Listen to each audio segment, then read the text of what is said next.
PV Narasimha Rao భారత ఆర్థిక సంస్కరణల శిల్పి.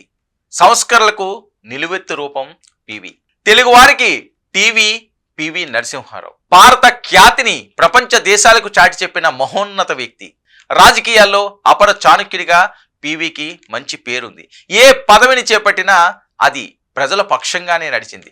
స్వాతంత్ర సమరయోధుడు, న్యాయవాది పివి కాంగ్రెస్ నుంచి వచ్చిన రాజనీతిజ్ఞుడు. ఇక 1991 నుంచి 1996 వరకు భారతదేశ ప్రధానిగా సేవలు, దక్షిణ భారతదేశం నుండి ప్రధానమంత్రి అయిన మొదటి వ్యక్తి ఆయన. హిందీ మాట్లాడని నేపథ్యం నుంచి ప్రధానమంత్రి అయిన రెండో వ్యక్తి. 1991లో ఆర్థిక సంక్షోభాన్ని గట్టెక్కించిన ధీరుడు. ప్రధానమంత్రి పదవికి ముందు ఆయన ఆంధ్రప్రదేశ్ ముఖ్యమంత్రిగా కూడా సేవలు అందించారు. కేంద్ర ప్రభుత్వంలో రక్షణ, హోం వ్యవహారాల, విదేశాంగ వ్యవహారాల నిర్వహణ కూడా నిర్వర్తించారు. 1991 సార్వత్రిక ఎన్నికల్లో కాంగ్రెస్ 244 సీట్లను గెలుచుకుంది. 1991లో భారత ప్రధానిగా పదవీ బాధ్యతలు, ఇతర పార్టీల బాహ్య మద్దతుతో ప్రభుత్వం రన్, మైనారిటీ ప్రభుత్వంతో అనేక సంస్కరణలు. ఇక 1991 ఆర్థిక సంక్షోభాన్ని నివారించిన పివి. 1962లో చైనా, పాకిస్తాన్, 1971తో యుద్ధాలతో ఎకానమీ పతనం. పివి అధికారంలోకి వచ్చే నాటికి పీక్ దశకు చేరుకుంది. దేశంలోని బంగారం నిల్వలను విదేశీ బ్యాంకుల్లో కుదువు పెట్టి తెచ్చిన డబ్బుతో దేశాన్ని నడిపిస్తున్న పరిస్థితి. దివాలా తీసి అస్తవ్యస్తమైన వ్యవస్థలు. పివి ఆత్మవిశ్వాసం చెక్కు చెదరలేదు. ఆర్థిక నిపుణులైన మన్మోహన్ సింగ్కు ఆర్థిక శాఖ బాధ్యతలు అప్పగించి సంస్కరణల బాట పట్టించారు. అద్భుతమైన ఫలితాలు సాధించారు పివి నరసింహారావు. ఆర్థిక సంస్కరణలతో విదేశీ పెట్టుబడులకు గేట్స్ ఓపెన్, విదేశీ ప్రత్యక్ష పెట్టుబడులు నియంత్రణలో మార్పులు, దేశాభివృద్ధిలో పివి పాత్ర కీలకం. పివి నరసింహారావు 2004లో న్యూఢిల్లీలో గుండెపోటుతో మరణం. హైదరాబాద్లో పివి నరసింహారావు అంత్యక్రియలు. 2024లో కేంద్రం పివికి భారతరత్న ప్రదానం. ఇక 1921 కరీంనగర్ జిల్లా వంగర గ్రామంలో ఆయన జన్మించారు. పేద రైతు కుటుంబం, కష్టపడి చదివి పూణేలో లా డిగ్రీ. ఇక 17 భాషలు తెలిసిన పండితుడు, భాషా జ్ఞాని ఈ తెలుగు బిడ్డ. తెలుగు, మరాఠీ, హిందీ, ఇంగ్లీష్, తమిళం, ఫ్రెంచ్ భాషల్లో ప్రావీణ్యం. తల్లిదండ్రులు రూక్మాబాయి, సీతారామరావు. పివి భార్య పేరు సత్యమ్మ. 3 కొడుకులు, 3 కూతుళ్ళు ఆయనకు. ఇక వరంగల్ జిల్లా వేలేరులోని ప్రభుత్వ పాఠశాలలో విద్యాభ్యాసం, హనుమకొండలోని మెట్రికులేషన్ పూర్తి, ఓయూలోని ఆర్ట్స్ కాలేజీలో బ్యాచిలర్ డిగ్రీ పూర్తి. వందే మాతరం గీతం ఆలపించిన పివి. విశ్వవిద్యాలయం బహిష్కరించిన నిజాం ప్రభుత్వం. మహారాష్ట్రలోని నాగపూర్లో ఉన్నత విద్యాభ్యాసం కొనసాగింపు. మొత్తానికి బిఎస్సి, ఎల్ఎల్బి పూర్తి చేసిన పివి నరసింహారావు.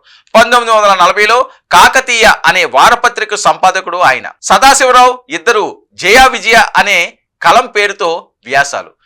1968 నుంచి 1974 వరకు ఆంధ్రప్రదేశ్లోని తెలుగు అకాడమీ చైర్మన్గా సేవలు. దేశంలోనే 17 భాషలను అనర్గళంగా మాట్లాడేవారు ఆయన. పివి రాజకీయాల్లో ఉన్నత శిఖరాలకు చేరుకున్నారు. కేంద్ర రాష్ట్ర ప్రభుత్వాల్లో కీలక పదవులు చేపట్టారు. 1957 నుండి 1977 వరకు మంతని ఎమ్మెల్యేగా, 1962 నుంచి 1973 వరకు వివిధ మంత్రి పదవుల్లో సేవలు అందించారు ఆయన.